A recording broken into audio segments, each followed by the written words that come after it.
Et autour de vous, il y a beaucoup de monde dans la maison, enfin... Alors c'est une équipe de taille moyenne puisqu'il y a 8 personnes. En production, nous sommes 2, donc mon assistant d'édition et moi-même. Il y a 2 personnes qui sont dédiées à tout ce qui est communication, marketing. Il y a aussi 2 personnes pour l'aspect plus commercial. Alors ils se partagent la commercialisation des livres, mais aussi de la carterie, qui est une activité qui perdure toujours. Il y a un comptable, bien sûr, et puis la directrice générale. D'accord, ça fait pas mal de boulot quand même. Oui, finalement, on va dire, si on restreint juste aux 2 personnes en production, une trentaine de nouveautés, c'est assez dense. Ouais, surtout qu'en fait, on internalise absolument tout. Les seules choses, les seules activités que nous externalisons sont la correction, que l'on confie à 2 correcteurs extérieurs qui travaillent avec nous depuis plusieurs années. D'accord. Donc dans les nouveautés, il y a cette nouvelle collection électrogène. Alors nouvelle, ça y est, elle commence à s'installer quand même un petit peu avec une belle collection de titres. On a Charlotte Bousquet, par exemple, et Joanne Elliott, Agnès Marot qui sont là cette année. Vous pouvez nous en parler un peu plus d'électrogène ? Alors cette collection électrogène a pile 2 ans puisqu'elle a été lancée au mois de mai 2015. Et c'est une collection qui compte aujourd'hui 9 titres et qui est alimentée au rythme de 4 à 5 titres par an. Donc collection pour grands ados, jeunes adultes et qui se voulait et qui se veut toujours un champ de liberté et d'exploration pour les auteurs. C'est une collection d'ouvrages en one-shot avec un calibrage relativement important. On est sur du 400 000, 500 000 signes en général, et qui explore les différents genres, les différents champs en fait, de l'imaginaire et qui s'oriente aussi ponctuellement vers le contemporain et le réaliste. Et donc ce sont des ouvrages dans lesquels les auteurs ont absolument toute l'attitude, et c'était aussi assez récréatif pour nous du point de vue éditorial de ne pas s'enfermer entre guillemets dans une nouvelle série. C'est-à-dire que là, on a vraiment des ouvrages qui sont très très différents les uns des autres, mais l'identité de la collection a été pensée de façon à ce qu'elle soit vraiment remarquée immédiatement. Et d'ailleurs, je pense que l'effet collection a fonctionné assez rapidement sur Électrogène. Oui, je montrais un petit peu, il y a ce choix particulier donc, de la couverture avec cette tranche en couleur. Voilà, la tranche jaspée. Voilà, c'était assez innovant. Depuis, vous avez eu des copieurs. On en voit de plus en plus. D'accord. Et alors moi, vous parliez des séries, il y a d'autres séries. On a ici Karina Rosenfeld aux Imaginales qui a publié avec vous L'héritier des draconistes, donc un tome 1. Je sais qu'il y a d'autres séries. Comment ça fonctionne? Quelles séries est-ce que vous suivez? Quels auteurs? Parce que, Alors, ce qu'il faut savoir, c'est que nous avons à cœur en fait, de défendre la production française et francophone. Ça, c'est vraiment dans notre ligne éditoriale, c'est notre deuxième point fort. Donc, pour l'instant, pas d'achat de droits et c'est pas prévu dans les 2-3 ans à venir. Donc, ça, c'est vraiment important. Nous défendons vraiment la qualité en fait, de la production française et francophone. En fait, on a élargi le catalogue à la fiction depuis l'année 2012, parce qu'on était essentiellement centré sur le documentaire. Et en 2012, on a franchi un cap. Moi, j'avais envie en fait, de développer la fiction et d'aller vers les littératures de l'imaginaire que nous n'avions pas du tout exploré jusqu'à présent.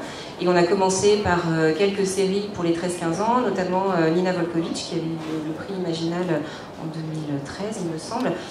Et donc on restait sur un lectorat ado. Puis on a encore élargi, tout en restant dans les littératures de l'imaginaire, un lectorat jeunes adultes avec la série Les Outrepasseurs de Cindy Van Bieber, qui avait eu le prix d'ailleurs en 2014, les Imaginales pour le roman jeunesse, je crois.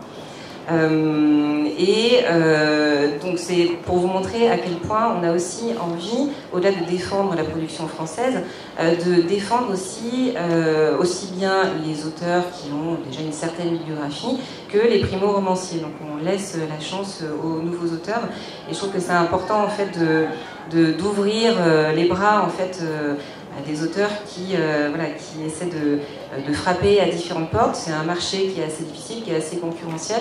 Et il y a quand même des pépites que nous avons grand plaisir à découvrir. Et donc, chaque année, nous publions à la fois des auteurs qui ont déjà une notoriété. Et puis, voilà, on a une prise de risque qui est calculée, parce qu'on y croit aussi qu'on a des coups de cœur. Et voilà, on publie aussi de jeunes auteurs.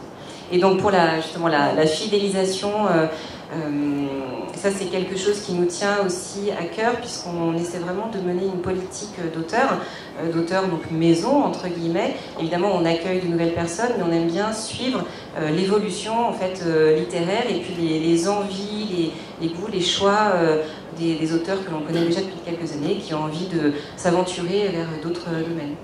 Oui, on a l'exemple ici avec Charlotte Bousquet. Alors Charlotte Bousquet, elle est là depuis longtemps, elle était même dans le Courant Noir au début, et puis il y a les romans graphiques, et puis là, il y a ces deux ouvrages très beaux, Un sang de lune, qui vient de sortir dans la collection électrogène. Comment ça se passe? Parce que c'est étonnant, elle fait différentes choses, vous la suivez, elle propose, comment ça marche ce fonctionnement depuis des années? La base, c'est vraiment l'échange. Moi, je discute beaucoup avec les auteurs, même lorsqu'ils n'ont pas forcément de projet vraiment défini, mais voilà, je leur parle un peu des envies que moi j'ai dans l'orientation éditoriale à venir, parce que bon, il faut savoir que moi je suis toujours dans une projection à 2 ans en fait des publications. Donc là, pour vous donner un exemple, je suis en train de boucler le programme pour la fin de l'année 2019. Et donc en effet, Charlotte par exemple est là depuis un moment. Elle a commencé par du roman policier historique pour adolescents, et puis il y a eu ce fameux texte qu'elle m'avait envoyé, un texte de 10-15 000 signes, qui était un format de nouvelle qui s'appelait déjà Rouge Tagada, que je trouvais très intéressant. Mais en fait, il ne correspondait à absolument aucun genre, aucun segment que nous avions dans le catalogue. Mais j'avais pas envie de laisser partir ce texte. Et en discutant avec elle et une illustratrice, Stéphanie Rubini, avec laquelle elle avait déjà travaillé, notamment pour nous, nous en sommes arrivés à l'idée de créer en fait une collection de romans graphiques. Donc parfois les idées en fait, des auteurs sur un projet ponctuel peuvent aussi donner naissance à des collections. Et là par exemple ce projet de roman graphique compte 4 titres pour le cycle collège, il y a eu un 5e titre pour le cycle lycée là, qui est sorti en début d'année. Et donc voilà, on développe des idées en fonction des envies à la fois des auteurs et de la maison d'édition. Et alors j'en profite pour demander justement, ça me fait penser à ce dictionnaire, le texte que vous évoquiez, que Charlotte avait fait avec Stéphanie Rubini, le dictionnaire pour les filles. Précieuse par ridicule. Voilà, précieuse. Parce que, alors ça va sembler une initiative vraiment intéressante à ce moment-là, parce que voilà, on sait que un circoncitera pas publie chaque année un abominable dictionnaire pour les filles pour être de préjugés sexistes.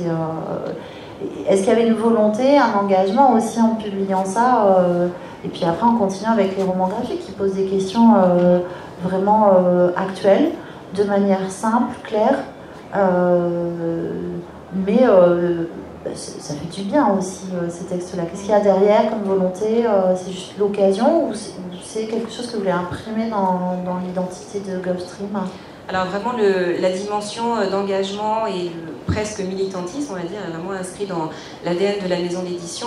L'ouvrage dont vous parliez, justement, Précieuse par ridicule, s'inscrivait dans une collection qui s'appelle ETOC, et qui était une collection de documentaires pour adolescents qui présentait des thèmes d'actualité sous une forme assez originale, forme d'abécédaire, avec un ton assez décalé, parfois un peu grinçant, et avec de l'illustration.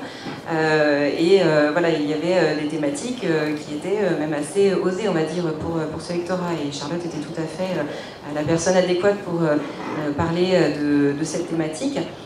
Et c'est vraiment un travail qu'on a souhaité prolonger justement avec cette collection de romans graphiques dont on parlait tout à l'heure, qui parle à la fois de l'homosexualité, mais aussi du suicide, là c'est le petit dernier, du harcèlement scolaire.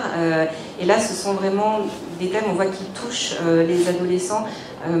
Cette collection de romans graphiques, je sais qu'elle est énormément mise en valeur dans les centres de documentation, dans les bibliothèques, et à chaque fois que je rencontre des documentalistes ou des bibliothécaires, ils me disent ce livre il sort absolument tout le temps. C'est un peu le côté un peu pas secret, mais c'est la lecture vraiment pour soi hein, que les ados viennent chercher, et qui ne leur a pas forcément été conseillé, mais qu'ils dénichent dans les rayonnages.